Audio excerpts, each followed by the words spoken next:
Today, I thought it would be fun and it was suggested to revisit the AI card series. So, one of my friends in Gwent, and also a real person I know in real life, decided that they would send me the cards this time. So, I actually have a first reaction. Because obviously, before, I tried not to pay attention to the card text when we made the cards, but obviously I had to read it to make sure that it wasn't all messed up and was actually legible. So, this time it's going to be a first reaction to these for real, where we haven't never seen these before. So, as far as what we have, also, they kindly sent me this PowerPoint, so I didn't make this. So they said the cards needed faction, color, power, provision, categories, ability, rarity, visual description, flavor text, and of how it fits in the faction. Okay, so that all seems normal. It's kind of stuff you have to specify. And then they changed some wordings if they needed to. And they made the cards with ChatGPT, images with Bing Image Creator, and made the cards as Gwent card GitHub. If you ever go and make your own cards, by the way, it's pretty fun. So, beginning with the neutral cards, we have the Weathered Pilgrim. Okay, 4 for 4 neutral. We've got a bunch of those already in the game. A Human Cleric, neutral cleric. I think that'd be the first one. Deploy, give a unit vitality 2. If the unit is from a different faction, boost it by 1. Okay, this is interesting. Somewhat. So what's the AI have to say before I say anything? Solid tech card that helps boost key engines or carry early tempo. Can be slotted to Harmony, Assimilate, or Boost decks. I wouldn't put this in Harmony because it's a human. I guess you don't usually play humans unless you're playing Pavko and Golden Necker, so I guess you could do that, but it wouldn't trigger it or boost decks. I think it's just a bit weak, like a little bit weak. I guess it's not. It's what 7 for 4 after 2 turns. So that's pretty quick. So basically, it's going to be 7 from 4 if it's different faction. This might be okay. The only neutral 4s that get play are either really techy, like Squirrel, Peller, or they have really high ceiling, like Oxenfurt Scholar, or they have specific uses. But for value, the only I can think of is like pure value wise is Oxenfurt Scholar. This doesn't quite approach that. It's an interesting design though. Although obviously there isn't. This would make more sense if it was in a faction and boosted a neutral card, I think, because then I think it has a little bit more cost to putting in your deck, right? In this, you're just kind of putting in. I don't think this is quite good enough. It's like okay. Yeah, it's like okay. So we go put on the tier list. If you guys want to see where the other cards on this tier list came from, check out the previous videos in this series. Some of these are pretty insane. These guys at the top tier, oh boy. Yeah, I think this explains itself here. So this, I'm going to say, is this playable or is it bad? I'm going to give it a playable as a 4 version tech and like a Shoop deck type of thing, because it is a 7 value.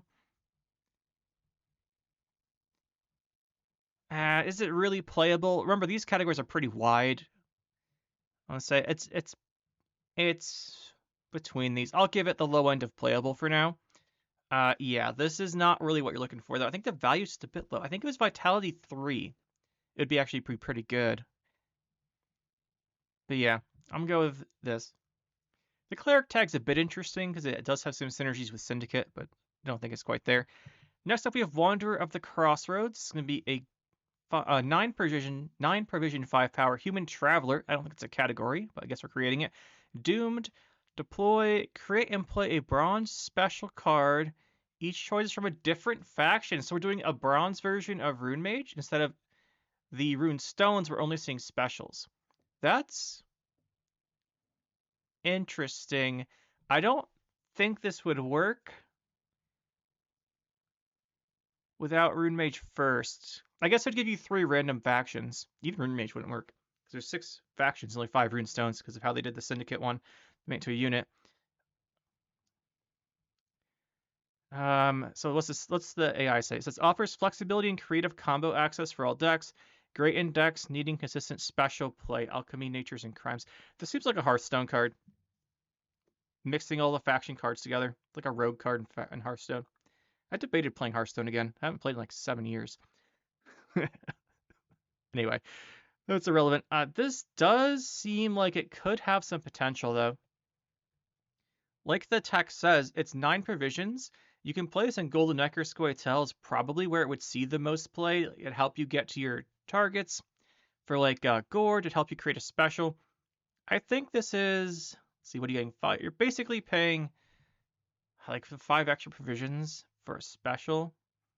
There are some high rolls. So you're going to see one random special from 3 factions unless you played Rune Mage. No, this isn't quite it. It's too expensive. This isn't bad. I can see the potential, but the higher provision a card is, the more it has to be good. Because a 4 provision card, you just kind of put in your deck.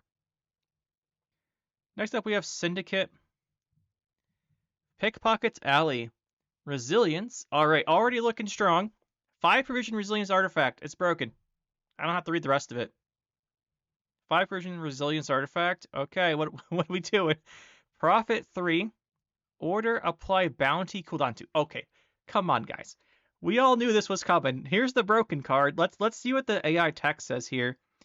Perfect for bounty-based control archetype decks or control decks and coin economy engines. Generates value over time. It sure does, and helps the Witch Hunter combos. Witch Hunters are good. Really good. I'm not sure if this video will come out before or after, but the next deck I'm making is Bounty. I'm not sure which one will come out first, but it'll be either right after or right before our Bounty deck comes out. And Bounty's good. This is obviously insane, right? Bounty, it is a random unit, so that is something. But just extra bounties. The thing with bounty is, if you kill the coin spenders, it's not great. This, and you have to have the right amount of bounties and coin spenders. This kind of just fixes it. Because for bounties, you usually have to play the specials, Caleb, or Witchfinder. This just replaces Caleb or Witchfinder to some degree. You can have 2 of it, so that way it would replace them. It doesn't have the fee for like Caleb. It doesn't have the targeting for Witchfinder, but it has random, so it's kind of similar, I guess. And then it's a bronze with 5 provisions. Yeah, okay. Let's just toss this guy on our tier list here. Now, the question is, does this fit into Broken Beyond Belief? If you guys haven't seen the previous series, these cards are legitimately mind-breaking. Like, they would just completely break the game. This would be insane, but I don't think it quite meets this tier. Just as an example, this is an infinite loop of infinite coins. So, I don't think this quite makes it into that tier, but wow, that's some power there. Thanks a lot, AI. It's an interesting idea, though, to give a bounty location, but I think bounty's good enough. Liza Crosscut Mazzano. 5 power, 10 provisions. Looking a lot like Siri there, if you want my opinion. So she has Intimidate. Okay. Deploy. Apply bounty to an enemy. Profit 4. And fee 2 damage unit by 1. Okay. This is actually more interesting than it seems on first glance.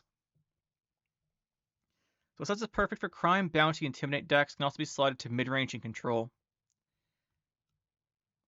So 4 profits, actually a decent amount of coins. That's what Candle gives you. And Candle giving you coins is pretty useful sometimes. Like, that amount of coins is a good amount. So 4 coins, okay. And it applies bounty. What do we have that's similar? We'd have like Fabian. No one plays Fabian, but he could give you coins or bounty, depending on the board. And he has Intimidate, right? So P2, damage unit by 1. Just having 1 damage is good. Just having things with damage and bounty is good. The thing with this is it's so inefficient spending. I think this is almost there. 4 coins is quite a bit. 4 coins and puts out bounty 4. If you already have 4 coins, you can sling with 4. I think this card's almost good. I'm going to put this card... Let's see. I don't think it's quite there. So you give out bounty. And it can also kill a thing at bounty, sort of like Scoundrel. But Scoundrel's got a huge body on him. This gives you coins instead of the huge body. I just think the fee should... I'm just having an issue with the fee. The fee is too expensive. If it was like 3 for 2, or even just 2 for 2, to be fair, I was just thinking of not making another 2 for 2 spender. Yeah, I would go with this is not quite there. The idea is interesting, though. I'm going to stick it here. Don't think it's quite there. I think the fee is almost a nothing. Like, this fee almost doesn't exist because it's too inefficient. And based on the rest of it, it's not quite good enough. Well, not quite good enough. I think the fee was fixed to be like fee 2 damage 2. It'd be really good. Like, it's like just has a way to put bounty and spend on the same card. It's really good because it lets you do stuff you can't otherwise do. Yeah, let's go with that for that one. On to monsters. We've got the Mire Fiend Scavenger here. 4 for 4 in monsters. Got some tough competition there. Got the Fiend. Oh, this is Mire Fiend. Okay, let's see what we got here. So it's a Necrophage. Okay. Deploy Consuming Allied Units. That's whatever. Death Wish spawn a 1-power Rot Fiendling. Supposedly this supports Consume, Death Wish, and Swarm, and comes with Harpy Egg, Manticore, and Haunt. Okay. So here's the thing. 4-power Consume. That spawns a 1-power Rot Fiendling. It's a token with no tag. It's not a token that has any synergies then. And there's already the Endrega Warrior, right? It consumes 2 things adjacent to it, so you can do 2 consumes. It always spawns a token. This is a Death Wish token. Oh boy. Yeah, there's just not enough value, and it contends with cards that do the same thing. Like, why would you play this over Warrior? Why would you play this over, say, like, even over Slizzard? Slizzard consumes multiple things. The Death Wish is 1-power tokens, kind of nothing. Nothing really wants to swarm tokens except for Arrakis. And Arrakis, they want to be Arrakis tokens. So, unfortunately, this is going to go right down in that meme category. There's no chance this would ever see any play. And the ability and such, it's just not there. It's just not there. It would have to have like 3 more power on it somewhere. Like maybe a 4-power token, so Death Wish is actually valuable. I think that'd be the saving grace. You have to make the Death Wish valuable. The Death Wish is like resummon self. Now that would be interesting, but it isn't, so we're going to put it in meme for now. Nixixie. Nixixie, I'm going with that. The Swarm Matriarch, Insectoid Relict. Insectoid Relict! Some crossovers there. I don't think we have any crossovers right now. That's interesting. 6 for 10. The most AI pictures I've ever seen, being honest here. But I appreciate the effort. AI. So Thrive with 6 base power means it's not triggered very often. Deploy, spawn 2 1-power Insectoid Eggs. Okay, we're not doing Endrega Eggs, the existing card, or spawning these new tokens. Thrive for this card triggers on cards with lower power instead of higher. Oh, that's actually really interesting. Oh, that's interesting. And Insectoid Eggs has Thrive for this card triggers on cards with lower power instead of higher power as well. Okay, that's not... Let me think. This design is really neat. Let's think about this. Well, first, AI says it fits Thrive in Swarm decks. Excellent played earlier alongside Queensguard or Arrakis. Well, first of all, Queensguard is not being played alongside this. Unless we're really memeing. But, yeah, whatever. Anyway. Thrive for this. Triggers on cards with lower power. So you play the Matriarch. You get 2 eggs. The eggs can't thrive ever unless you boost them with something else. Because your opponent's never going to play something with less than 1 power. Or you won't play anything else with less than 1 power. Fun fact, if you play Fiend on a row with 8 units, his power still goes to 1, it doesn't die. So you physically can't do it with Fiend either. That's going to be in the weird interaction video. We've been collecting stuff for that. Eventually that's going to come out. Anyway. So this is basically 8 for 10. That spawns 1 engine, which is Nixixie. If you play her, you play something smaller, she gets bigger, which makes it easier for her to thrive from stuff being smaller. That's really cool. Like, that is a cool idea. Just the Insectoid Eggs having that same power means they're never thriving. You're going to have to boost them with something else. Huh. This is bad. It's a cool idea, but the eggs should be bigger so they can actually use their ability. Thematically, I like this card because basically when you play little cards, she's collecting them all underneath her like her little egg swarm and gets stronger while protecting them. I like that. I just think the eggs having the weird thrive just doesn't make sense.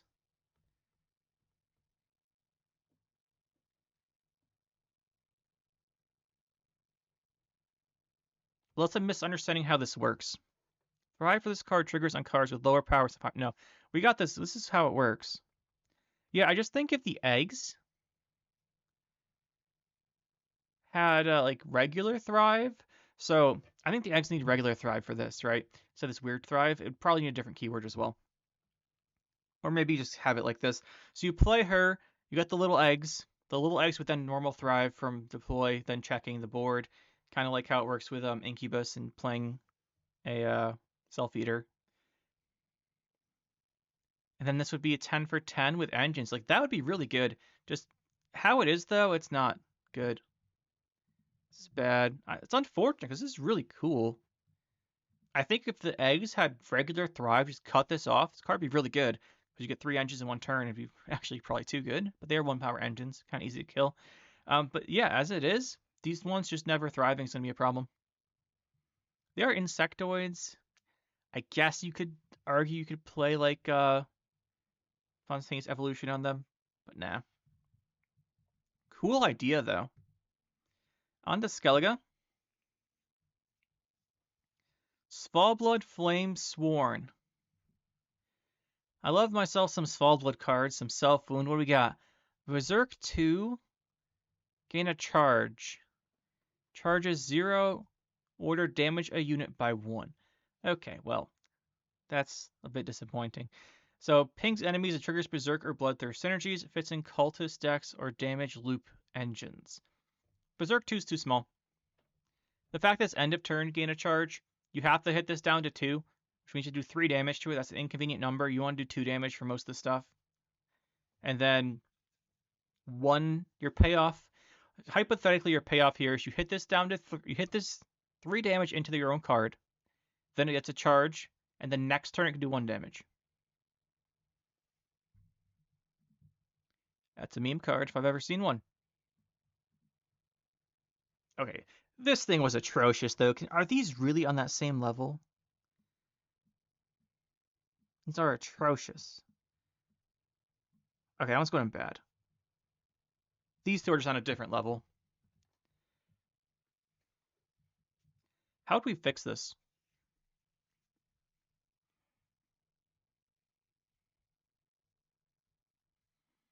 I don't know how you fix this. It's just really, it's going to meme. I think we can justify this in bad. Is this actually playable? Let's think. I'm going to throw this one up to playable. I'm throwing it up to playable. Design's interesting. It does give you 8 for 8 when you just play it, and it does spawn tokens, which could be useful. Playable, by the way, is a large range of playability. Now, come on, we're not. There's a large range in these. It's still bad. All right, what's next? Hallmar Shieldbreaker. Okay, nice job there, Chad GPT. Human Warrior. Deploy damage enemy by 2. Bloodthirst 2. Remove its armor and gain 2 armor first. Oh, interesting. Because this removes all armor. So it's really good in a mirror match. What's the... Fits Bloodthirst and Armor Punish decks. Yeah, Armor Punish, but I don't think that's the thing. Works with Skirmisher, Donar, and self-damaging cards. How does it work with self-damage? I guess you want to give yourself a bunch of armor? So what's it do? Just on its own, it does 2 damage on a 6 power body with 10 provisions. And then Bloodthirst 2 is remove the target and gain 2 armor. So it's still playing for 8.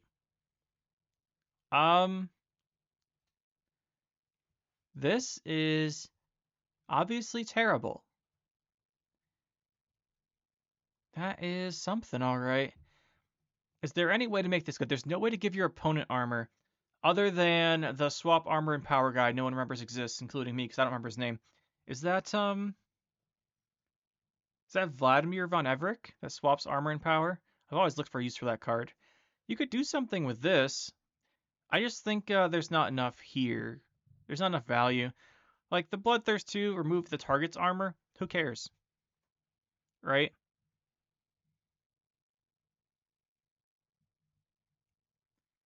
Professor has ignored the armor completely. It's cheaper with more power, more damage. This is a meme card. Now look at this. Meme are bad. It's on the same. It's on the same level though. It's just 10 provisions. No. Nice try, chat. On to Scoia'tael, my most played faction. What do we have here? Freehead Merc Archer. Okay. Guys, I can't. I can't, Roz. Really? Guys, I don't know if you saw it. There's some cars over here in this image. And there's a tire track. Was this on purpose? You trolling me? I believe he's trolling me. But yeah. They got some cars here, guys. I love AI art's so weird. I mean, it has its uses, but still, I mean, what is this? Anyway, ignoring the cars. Freehead Merc Archer. I'm trying to ignore the cars. 4 for 4 Elf Soldier. Okay, that's a decent start.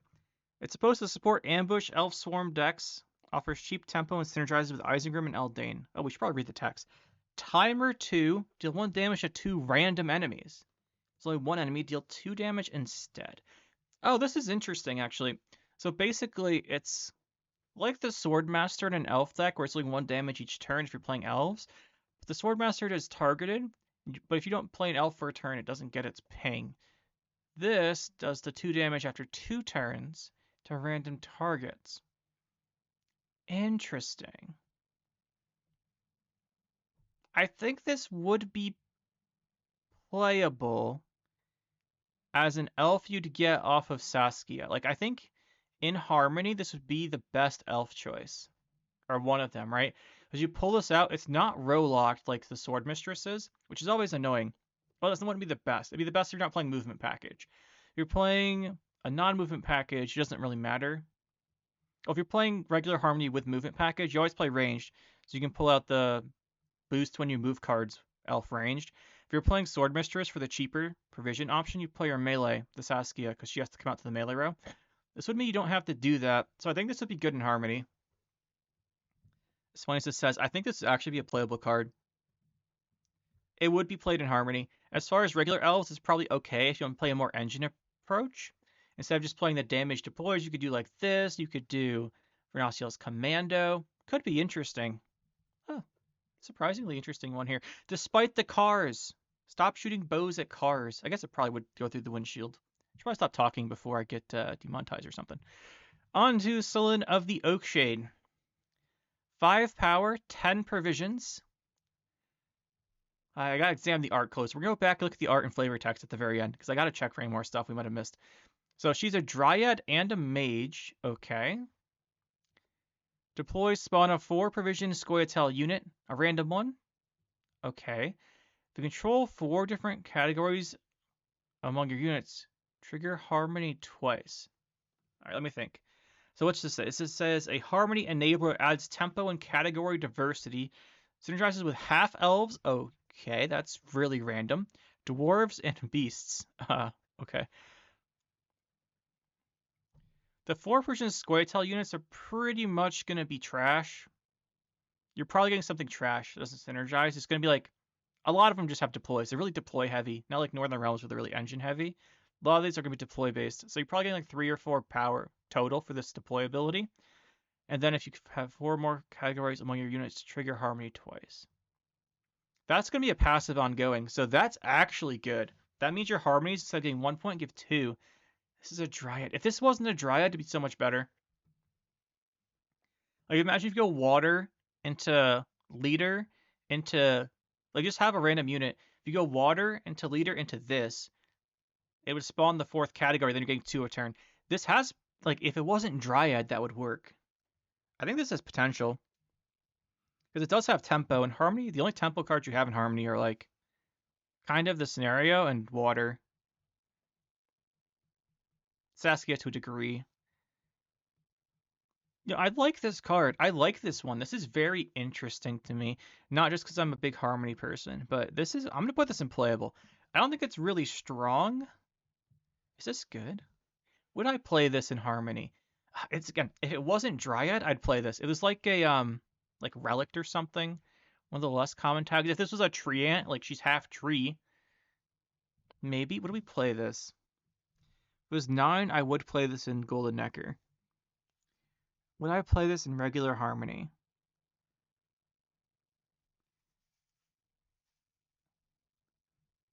What if you took out Quirixis and used this instead with the scenario? You know, I'm going to say this card's maybe good. I'm moving this up to good. We don't have any good cards yet. No, it's not quite there. It's not quite there. It's playable, though. I'd say this is playable. On to Nilfgaard. Now, for those who don't know, Roz, the person who sent me this, is a big Nilfgaard fan. So let's see if that bias carried over into ChatGPT here. The Infiltrator Acolyte, a human agent. Good start there. 5 provisions, 4 power. Feeds into Spying, Aristocrat, and Control archetypes. Great for setting up Artra Terra Nova and Coup. Okay, those are cards that are already really good, so it's got potential. Deploy. Apply Spying to an enemy. The enemy already had Spying, damage it by 2 instead. Okay, well, this is trash. You got Turncoat. Turncoat's better than this, and it's only 4 provisions. Yeah, this is just bad.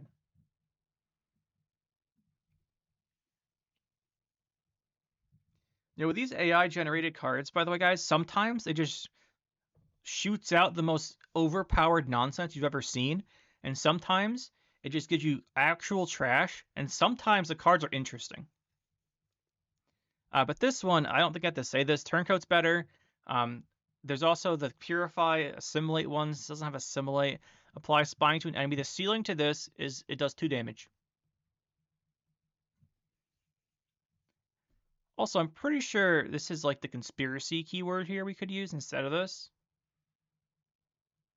But none of the conspiracy cards are really that great. I guess Amnesty's alright. Or I'm just forgetting that everything is conspiracy. I think Coup does. Anyway, ignoring that. On to the gold card. Archduke Gorthan, human aristocrat. There's some good tags. 5 for power for 9 provisions. Good start there. Empowers Assimilate decks by turning flexible bronzes into engines. Okay, works well with Duchess Informant Emissaries or Duchess Informant spam decks. I mean, that's Duchess Informant twice there. Let's see what we have here. Deploy, give a bronze unit in your hand the Assimilate keyword. If you play a card from their faction, boost self by 2. Okay, here we go. Now I've got an interesting one. So if you give something in your hand, Assimilate. That's one. You're giving 1 engine to your hand, Assimilate. And then whenever you play a card from their faction, boost self by 2. Okay, this guy is going to be a little easy to remove. This should just say Assimilate 2 here as well, by the way. This text line should just be Assimilate 2. Glynis doesn't get played. This also gives you an engine. Why would this work with Duchess Informant? I guess you're not. I was just thinking they'd put the Assimilate on it and give it to your opponent. You wouldn't do that. Huh, this is interesting. Isn't it an aristocrat? So you could trigger its Assimilate 2 right away by playing it with Scenario. That could be interesting. The problem is that a lot of Nilfgaard archetypes overlap, but Assimilate and statuses aren't 2 of them that overlap.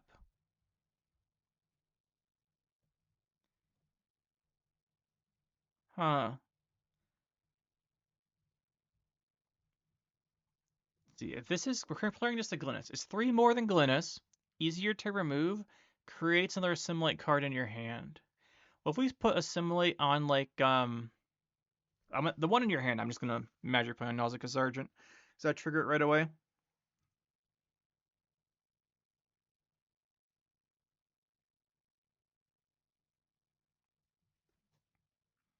I think this would have to be 6 power. I think at 5 it's too easy to remove for 9 provisions. But it is 2 a turn engine. Interesting. That's an interesting one. I'm going to give this the bottom edge of, well, playable. I think playable. Guys, for this purposes, for these AI cards, by the way, just keep in mind, This is absolute nonsense. This is still pretty nonsense.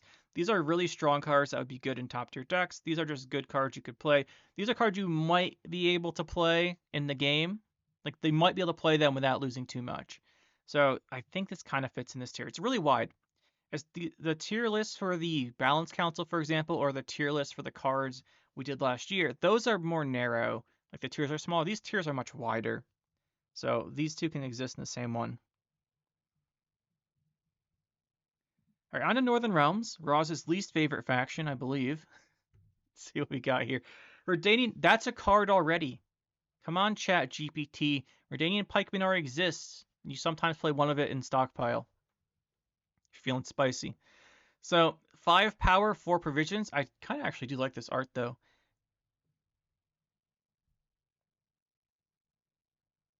Not gonna lie, this one's not bad. No cars in it, at least. So, helps control and formation, movement, punishment archetypes. Synergizes well with cards like Margarita, Arbalest, or mobility tools like Lyrian and Scytheman. Okay. Well, those are all good cards. Other than Scytheman, which is decent in Uprising, as spawning off of Uprising. Human Soldier, good start. 4 Provisions are a good start. Formation, so 6 or 4 if you play it ranged. Really hard to kill. So whatever's orders is going to be good. Order, gain 1. Well, whatever's order is, will go off. So order, gain 1 armor or boost self by 1. Whenever an enemy is moved, damage it by 1. Well, I mean, there's some War Chariot synergy there. Guys, you remember War Chariot? That card's cool. It just doesn't have any support. But this is interesting. So hypothetically, you play this range is 6 power, you boost it by 1. So it's a 7 for 4 almost all the time. That activates an order, which is good for like Hubert and stuff, and Onager. Whenever enemies move, damage by 1. So that would require War Chariot. I think it's the only thing. I mean, you can play neutrals like Sapper or whatever. Huh. You know, I like this card. I like the idea. It's trying to give some movement type stuff that's usually locked to Scoia'tael into Northern Realms. I'm gonna give this guy playable. The fact that you can play it ranged, it comes down at 6, is pretty good. Obviously, it's not as good as cards that are played in standard decks, but it could maybe find its way in with a small amount of changes. Like, if it just boosts itself by 2, it'd be good. Really, really good. For like 1-1 armor. That's a... Actually, you have Carrick City Guard moves as well. And War Chariot. I don't know. Not quite enough to make a movement deck, but interesting idea. Lady Ileana of Kedwin. I don't recall Lady Ileana. Guys, let me know what she's from. I'm pretty sure taking all these from existing stuff. So this is supposed to be supporting Order Heavy and Siege archetypes by enabling Soldier Boost and support unit swarming. Pairs well with Reinforced Ballista, Radovid, and Temerian Infantry. Okay, Temerian Infantry could be interesting. 6 for 10. We've got, what do we got here? Human Mage, Zeal Order, spawn and play a Kedweni Siege support. I guess it's just Siege supports in the game right now. Kedweni Siege support, cooldown 2. Okay. So every 2 turns you're spawning this 2 power guy. Whenever you use an order, boost a random allied soldier by 1. Okay. I think we would just... She's not a soldier, actually, so you can't combo this easily with Traveling Priestess and Inverna Roche. Rocha, I think is how it's told is pronounced. Human Soldier Kedweni. Why does the Kedweni Siege support have Kedweni tag and she doesn't? I don't know. Zeal Order, boost an allied machine or soldier by 2. Cooldown. Whoa. Hold on a minute here. Kedweni Siege support. Boost an allied machine or soldier by 2. I thought it would just end there. Cooldown 1. Every turn getting 2 for each of these.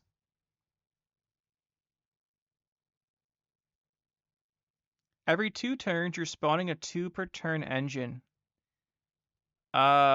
This is Zeal as well. So just right off the bat, you play this, spawn a Siege support. The Siege support gets the boost. It'll trigger her ability when you when you choose an order. Hold on a second, guys. I think we found the broken card again. Wait, this is so interesting though. So we play this, immediately click its order. We get a boost on a soldier. So that's, she's 6, that one boost is 7. You spawn this 2-power guy, that's 9. The guy you spawn clicks its order, that's 11. And then her ability goes off again, so that's 12. She's 12 points right away, and she has the potential for, what's this, on average 2 a turn. It's even more than that, she's spawning a 2 a turn engine, and then, no, she's getting 3 a turn, averaging out her own spawns. But each one you spawns our engine. This is insane. Northern Realms, this is broken. Wait, this is broken. Now, that is the update to the AI card tier list. Thank you, Rose, for filling this out for me and creating these. It was really fun to look at. We got a lot of bad stuff in this one, unfortunately, then a couple just insane cards. Just insane. If we take a look back, though, I did say I want to check the art for any more cars. No cars in this one. Faith travels further than banners. I thought this one had some potential. I think it just, if we were to fix these quickly, go through here, I think this needs extra vitality, and it'd be okay. Yeah, I think this needs extra vitality. This one here, I think it's too expensive. I think it has to be cheaper, and then mechanically, this is weird. Mechanically, this one's a bit weird. This one here is broken completely. It would have to just not have cooldown on the order. Yeah, I think if it didn't have cooldown on the order, it'd be fine. But the cooldown is just excessive. This one, I think the fee, if it was like 2 for 2, this card would be really good. This thing, I don't know, man. Either you want to spawn multiple tokens. It's nowhere near as good as in Dragon Warrior. I think you want to separate it design-wise. So I think you'd have this like resummon itself with Doomed if it got consumed. I think that'd be more interesting. This one, I think the eggs, this would be insane if the eggs didn't have this weird reverse thrive.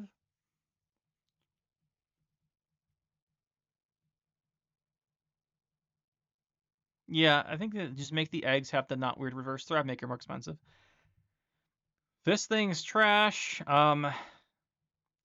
It has to have like Berserk 4 or something, where it has a chance of surviving at the value. Absolute garbage. This should be like damage 6 or something. What it really should do, I think, here is like steal the armor or something. Instead of gaining 2. You'd want this to be more impactful. I could see this maybe working with Seawolf. You could steal enemy's armor, but there's not really any way. This needs something else. Like, this effect wouldn't be good on a 5 Frisian bronze, is the thing. It just needs a new effect. This thing's okay. This thing's probably okay. I wouldn't change this one. This one I don't know. Can't really. I might consider it being a relict, and then if a dryad. If it was not a dryad, it'd be so much better. The relic messes with leader. Maybe it's a treant. This guy's garbage.